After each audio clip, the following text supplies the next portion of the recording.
When I decided to modify this landing gear to use these screw-in axles, I needed a metric tap to do it. And that pushed me over the edge finally, and I bought a set of metric taps and dies. I've had the inch-based version of this set for years, and they perform great. You get 17 taps and 17 dies, handles, adapters, and everything you need. And everything comes in this case so you can tell exactly what's missing before you put everything away. I'll have a list of the full range of sizes in the full review on my site.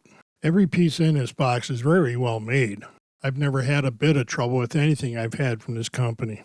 Of course, nothing else matters if they don't cut well, but these taps and dies are as good as anything I've ever used. All of these cutters are very well made and do a good job of making good threads the first time around. I've been using the cutters in their inch-based set for years, and none of the cutters have slowed down a bit. They still cut clean and easy just like they did when I first got them. The thing that makes this set so much easier to use is this ratcheting tap handle. The insert at the center of this handle is what does the ratcheting, and it has the same selector switch for forward and reverse that you find on any other ratcheting tool. When I first saw this idea, I thought maybe it was some kind of gimmick, but after I started using it, I won't use a tap handle that doesn't do this. We get two different size tap adapters for this. Both of them have this end that's shaped to fit into this insert in the tap handle. It just clicks into place and stays right there. The jaws that grip the tap are just like any other tap handle, and they'll accept just about any tap on the market. They just have to be taps within this size range. The adapter for the dies is the same thing. It has that end that clicks into the ratchet, and it'll fit any standard size die.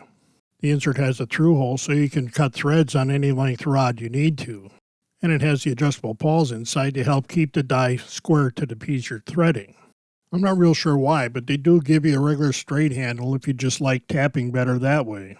Making a video is the only time my straight handles have ever been out of the box. It's hard to describe just how easy this ratcheting action makes cutting threads.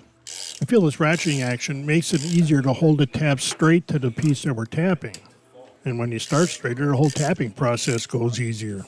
These taps cut very cleanly, and I've never had to run it in and out of the hole a few times to clean up the threads. Usually I run it back in and out one time just to get some of the chips out. These threads I had one pass in and out to cut them, and then one more pass in and out just to bring some of the chips out. And that means you don't need a vice grips or a big hammer to get the piece started threading into the hole. This axle has about an inch worth of threads that go in the hole. I only needed to use a wrench on the last 3/8 a quarter of an inch and to tighten it up. Add a little thread lock just for good measure, and this isn't going anywhere. If you need metric taps and dies, you need to look at the Gearwrench 40-piece set. This range of sizes seems perfect for the hobby. And with this form-fitting case, you shouldn't be losing anything because you can tell before you close it up if something's missing. Of course, that means we had to actually be paying attention.